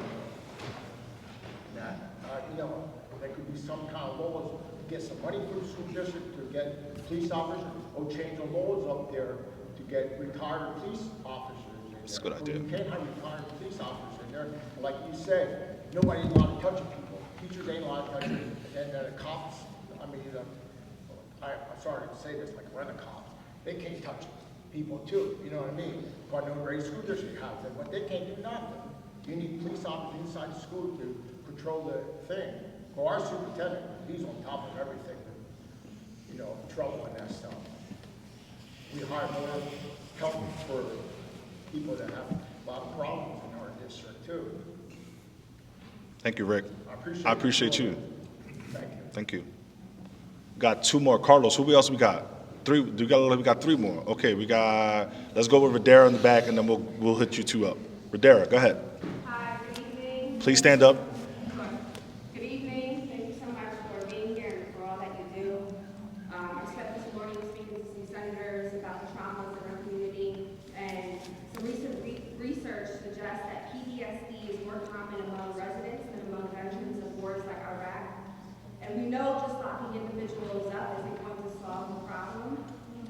And I apologize if this was already spoken about. I did arrive a little late, but I really like to spend some time speaking about prevention, intervention, reentry, transformation, and healing, and also about community violence interruption. I'm sorry, I didn't introduce myself. My name is Barra. I'm a defendant. I'm the founder and director of the Director of our missions to eradicate youth violence. But we just started doing some community violence interruption work, focusing on District 6 and doing community planning efforts and CBI work and GBI work.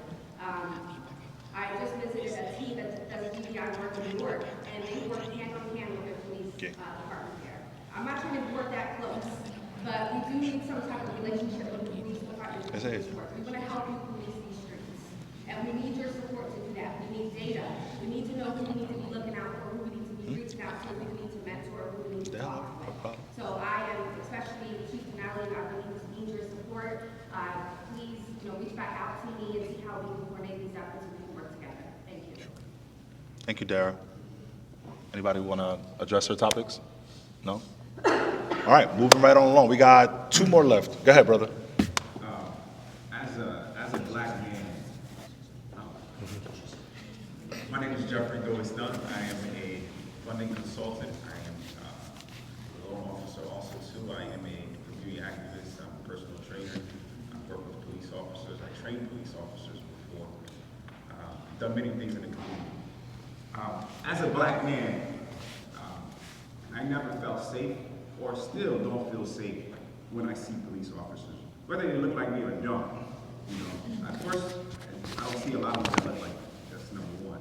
Number two, when the ones that don't look like me, I already feel nervous already. So from that interaction, that nervousness already come off like it's suspicion. I'm not suspicious about anything. I just feel automatically threatened, and I'm in a mode where I don't know how to react. I don't know what's gonna happen. I don't know, what's the next step, right? So automatically, I'm already off guard. And I feel that for any children or any black men, period, not just black men, but Hispanic men, any colored men, period, we automatically see that. To see both of you guys up there is like, wow, I didn't even know that we had 2 brothers in the state police. I know of one, and I believe that's John, and I think he's retired. So, representation is important, and I want to see you guys in our community. I think it's important to see you guys in presence and doing something active. Let's do some fitness stuff together with the kids. Let's do some basketball things with the kids.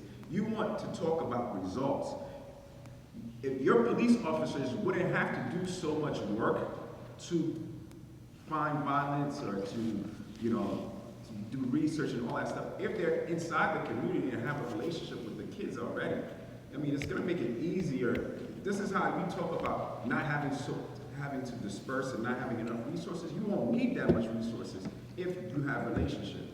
If they actually see them as men, with their uniform or without their uniform, they could do it in both. And if they're doing both, in uniform and without uniform, then it builds an actual relationship. Oh, that's just John. Oh, that's Officer so-and-so. Hey, what's up, man? Like, what's good? That's my boy. They're not gonna look at him and automatically feel threatened. When I see you guys, I automatically feel threatened. I feel like my life is on the line. Whether I'm getting pulled over for a ticket, whether you're just asking me a question, hey, we just wanted to make sure you're good to go. By the time you say I'm good to go, I'm like, thank God. I've already had 3 heart attacks already. And I should not feel like that. You know what I'm saying? I shouldn't feel like that. And if you work actively in the community, yeah, you can, at the end of the day, this is a business, right? Policing is a business. You have to give tickets, you have to do all that. I get all that. It's a business, right? It's a state business, right? And you guys are nonprofit. It's a business. We understand that also too. But at the same time, you can do the business. You can do the business within the community too, if that's the business of your organization. Your organization wouldn't have to need so much resources to protect if they're actually building the relationship. There's no protecting that needs to happen so much. The protecting is happening when you build in the relationship. That's where the protection happens. You don't have to disperse out and worry about this resource or I'm shortage. There should be no shortage because you have relationships in your police officers. They see your police officers. They won't have to worry about like, who's this guy looking at me? Automatically, I don't think having more police officers around the schools is automatically going to work because there's no relationship. I'm automatically going to, I already feel threatened already. I'm going to feel threatened just to drive out of school. Like, God damn, like, what's going on? I don't even want to go around there no more. The kid's going to feel the same exact way. Again, if you want to do things and have actual results, I would like to see your faces more. I would like to see your faces locally more in certain activities, and let's do things. And in that way, I build a relationship and don't feel so threatened. I already feel threatened already from what I'm already seeing on the media, and then now I'm seeing it in real life. And it's no difference. The difference in the interaction of what I'm seeing in actual real life and what I'm seeing on the media is no different. If there's no different, then I'm automatically always going to feel the same, whether that's your personality or not. So that's what I wanted to bring out as a man and as a black man viewing this world, as a black man dealing with, and I'm not in the schools, I'm not a student or anything like that, but as a black man dealing with life. So I can certainly appreciate what you're saying. I grew up in the city. I lived in Oak Brook. I played in this basketball court here growing up, right? I've seen most of you guys at community events. I've been there, right? So when I see a group of young kids that look like me, I try to build that relationship. It's not always easy, right? They already had that feeling towards law enforcement, which I had growing up too, right? So it's going to take our community to change that, right? So I always talk to these kids when I talk to them about a career in law enforcement. I tell them they can be the difference they want to see, right? We want that change within our community, and we want a merit society. And I can tell you from the state police standpoint that we're actively trying to diversify our department. I told you I'm a recruiter with the state police. You know, that's what I do. I spend time at Reading High School recruiting, talking about a career in law enforcement, talking about how I was in high school. Manny knows, I grew up with him, right? Some of the things that I did that didn't align with what I do now, right? So it's all right to make those mistakes as long as we're correcting them, right? So, and I know Captain Bailey can talk about some of the ways that we try to diversify our department across the nation. We're all doing it, but I know that the state police is certainly making that effort to mirror our society. So we take community engagement very serious. You said you're a black male. I'm a black male too, okay? I grew up in Southwest Philadelphia, inner city kid, had the same negative perceptions that you may have or other people that look like me have of law enforcement. But I didn't allow those experiences to impact me pursuing this career. Be the difference you want to see. That's the philosophy. If you feel like there's barriers that's in place, be a part of something to make a difference, if you believe that. As far as community engagement, we actually have a partnership with Reading High School. We plan on doing something in the fall. It's called DMC, Disproportionate Minority Contact. It's a program where students and law enforcement work together, and it's kind of like role playing, where students get an opportunity to role play law enforcement, and law enforcement an opportunity to role play students. The goal there is to enlighten and to give them perspective. That's the objective. This is the way you see me, this is the way I see you. And there's also an educational component where we actually explain how the brain develops. So look forward to that potentially in the fall. We had a meeting back in back in November? November. With the principal at Reading High, and that's something we will be implementing as far as Reading High School in the fall. I'm sorry. And to say, okay, y'all ladies, I love y'all. We're gonna get you, I promise. I said we only had one, but I got you last two. No, I got you. But also to say, all of these individuals up here are hiring. I mean, and this is a great career. I mean, you know, state police. I mean, they pay really well. Reading Police Department, they're hiring. They pay pretty well, and you know, they pay very competitive. FBI is also hiring as well, and so I agree with them being the change that we want to see in our community. That's why I wanted to run for office, because I didn't see a lot of people who look like me, talk like me, came from the community that I come from, in positions of power and influence, which is why I made it my mission to say, you know what, well, there's no one that looks like me in these positions. I want to run for office and be that change. I just want to address that. I can't tell you how much I want a couple prosecutors in my office to be Latino or African American. I want it. I want them to come work for me. I have a great Latino prosecutor. She's wonderful, does a great job. I have a number of Latino detectives who work for me, a number. But I want diversity. I can't tell you how often I have said we need diversity. Unfortunately, I haven't been able to find enough diversity. I have some, but I need more. I'm looking. There's opportunity. Yeah, you got to get a law degree to be an assistant district attorney, but I can't tell you how much I want to diversify my office. Call to action to the community. Go ahead, yes. Our last two questions. Go ahead, please. 18th Ward resident. Parent of an elementary school kid who was terrified of her going to high school.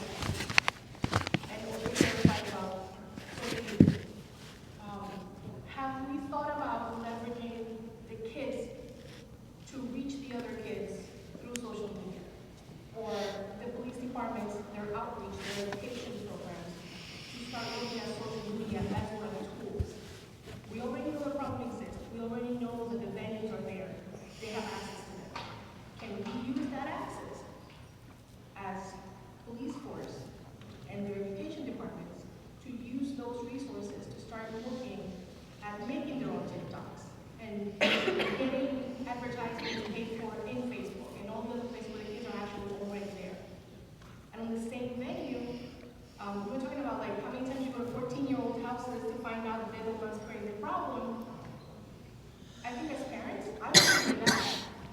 So I can go home and remind my kid, did you see that? That's not happening in this house. So it's not just, the bad news from the news. I want to see the other things that were like preventable and we did prevent them, but I want to hear about them so I can keep in my own house saying, I didn't know about that. I'm making sure that's not happening in my house. So you ask the parents to help you, and I'm glad to help in any way I can, but I need to be informed. So have we thought about using the social media that is actually there to get that mitigation? Anybody want to address that? I mean, we do. The Reading Police Department uses social media to get information out. So we'll push information out about a whole number of things, community events we're participating in, different crime information that we need to get out. So, are there other platforms there that we're not utilizing? Probably there are. There are some limitations on what we can and can't do, and limitations on what information we can and can't put out. But we do try to get as much information out to the community as we can. I mean, I follow the Reading Police Department, I follow Burke's, like I followed all of them. And I do see that, we did this at so-and-so school with the kids in the K-9 notes, I see it. But I don't get any actual positive feedback or any information that I can kind of look at and learn from. I get, we're looking for this person for this crime, or we went to the school and we took the dog to that school, which is great. We play basketball with so-and-so, that's still great. But I'm not getting information. I'm not getting actual information that I can take action on. That's fair. And that's my question. Like, how are we going to teach each other and talk to each other? I think that is a fair question. TBD, that we need to get back to you because obviously my panelists look stumped up here. And I'm not going to have them give you an answer that they're going to regret. But I think you're absolutely right. The power of social media, I mean, both for good and bad, I think we have to utilize it for the good as much as possible. And I think the folks up here want to figure out how to do that the best way they know how. We'll work on it. Work with your nonprofits. There it is. Work with your nonprofits. We're begging you, use us. This is, again, the start and the middle of a conversation. I promise that we're going to continue having this conversation. Yes, ma'am.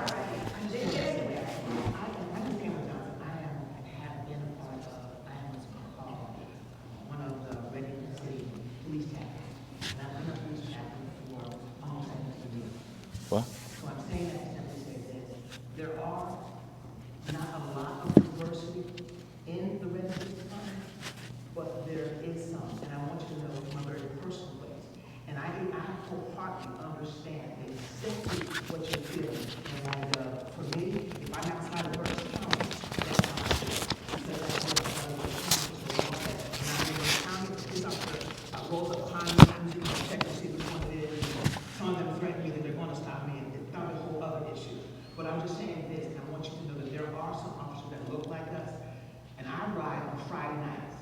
So the rule is when the streets are out, that's when I'm out. Hey. So the reality of it is, I've been with those officers and seen them get outside of the car and on Pear Street and start talking to the young black men and just having conversations. And those are the things that need to be posted. That's great affirmation for us. But I'm not telling you what I heard, I'm telling you what I saw, I'm telling you I was right there with them. And let me be very honest with you, on some of these I was inside the vehicle and I had the doors locked. Straight up, I was for real. But again, they were outside the car and living. They came up onto the scene, they addressed the situation. So they're going. Then there were people that were standing outside and they just stood there and just had conversations with them. I'm sitting in the car, I'm fighting back tears. Just because to see that in our house. So all I'm saying to you is, please, trust me. You may not hear about it, but I'm here to tell you about it. It does happen. It really There's a lot of good police officers in there. There really are. Security to the kids. But one thing you have to understand, that's your vision. And seeing is one thing. He needs to be able to experience that and feel that as a man himself. And we need to hear that from those people. And that's exactly what Guess what? There was a lady that she was able to witness. So listen, don't go by what your parents' experiences are, because a lot of our kids assumption, even what you just said a little while ago, no matter what you experience in light of some people in the department. Oh, there's still some fabulous police department, and I will always work with them. Guns don't everybody was down to it. Everybody, it's a balance to go down there. We definitely did, and that, I could be able, when I go to high school, I'm in the school. I'm not speaking from outside, I work in the school with these students, I can say, guess what? I met a lady the other day, and guess what she said? This is what takes place. Don't go by, there's a lot of kids who are going by their parents' experiences with police officers. It's not fair. A lot of them are, and a lot of them go with their own personal experiences with police officers. But if we don't get that information out, people don't know what they've done. And on the same token, I've been out with police officers and literally seen situations where you have two young children walking up and maybe one is like maybe 14 and the other one might be like 5. And the 5-year-old will stay with the officer, hello, and get snatched, and I mean snatched, and twisted. We don't talk to police officers. All right, we got one last question, Carlos. One last question. Hi, and my question is, how can we advise this gang and their guidance our officers? I didn't hear that. Right? Invite gangs from the city. What? Uninvite the gangs from the city. Gangs and their violence. It's true. I mean, the big thing that we're doing on that end is enforcement. And you see a lot of the organizations represented here. We've partnered with the state police, with the Berks County detectives, with the FBI, the ATF, DEA. Every federal agency out there, we have officers on their task forces with the sole purpose of dealing with gang violence, dealing with gun violence. Can you offer an example? Because Sure, I have officers assigned to the FBI task force. I have task force officers assigned there. I have an officer assigned to the U.S. Marshals Task Force. They are solely going after violent offenders. They've arrested 13 violent offenders this year already who are out in the street with warrants. I have an officer assigned to the DEA Task Force. They're generating drug cases here that are prosecuted at the federal level on a regular basis. The district attorney's offices, we basically work out of each other's office. We're probably on the average of once a week serving search warrants that are targeting drug dealers and individuals with firearms.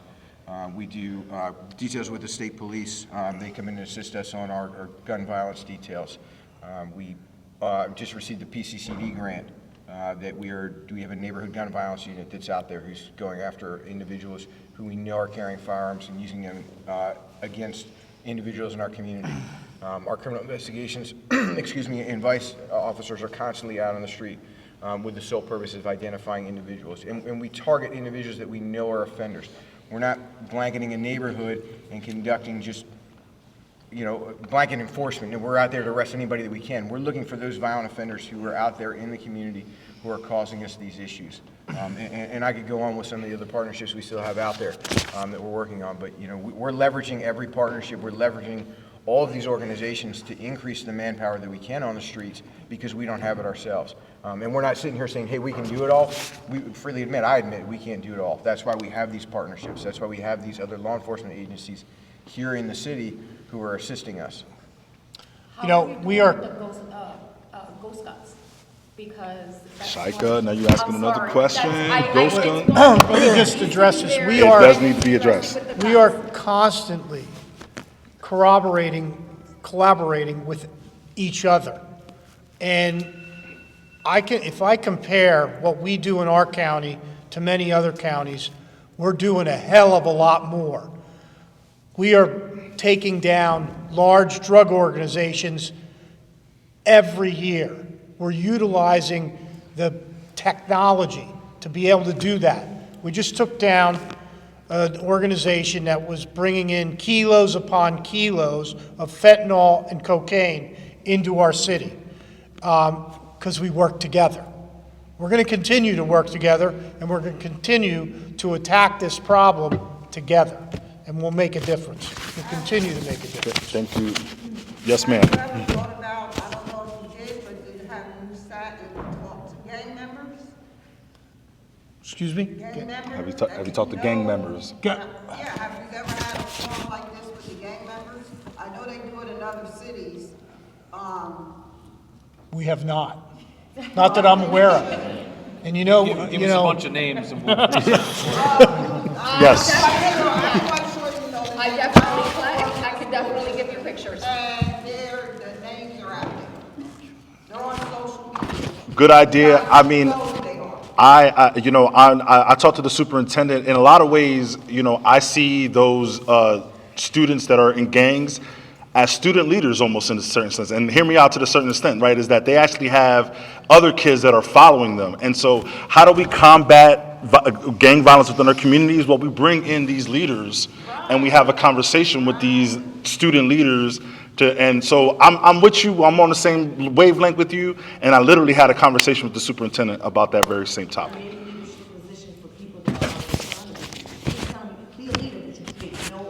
Correct. We need to give a lot more pathways to leadership for our kids. So, but listen, y'all, like I said, this is, and I know we've had many conversations, but I promise you that this is just the one of many future conversations that I plan on hosting and continuing to have.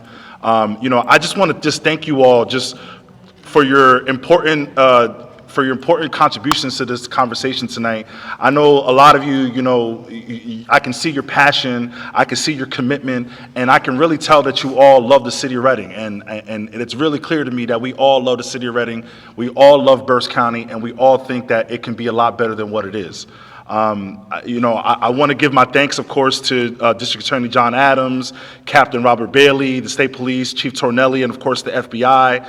And of course, as your representative in Harrisburg, I just want to make sure that you all know, right? And again, I'm not just filling you all with BS here, that I'm literally want to recommit myself to all of you.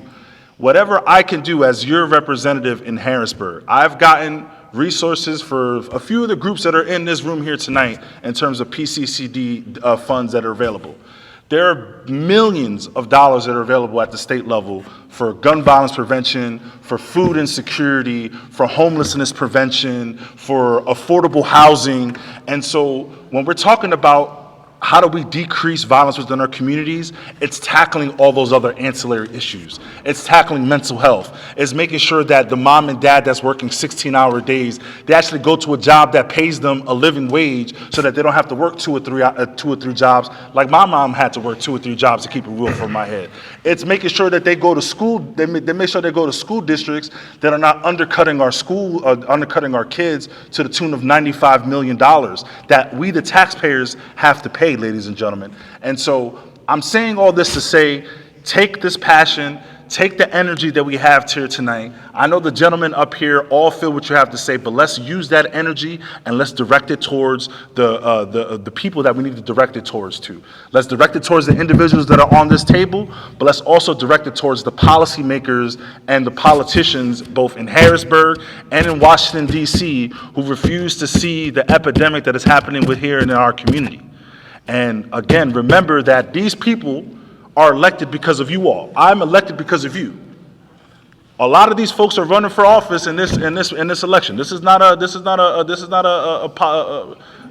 politic. But my point is that we all have an important place at the table with holding politicians and their policies accountable to the realities that we want to see within our communities. And so I'm expecting you all to keep that same energy that you hold with the folks here, with the individuals and the rest of the elected officials that represent Reading and Berks County as well. Thank you very much for your time tonight, y'all. Thank you. Thank you.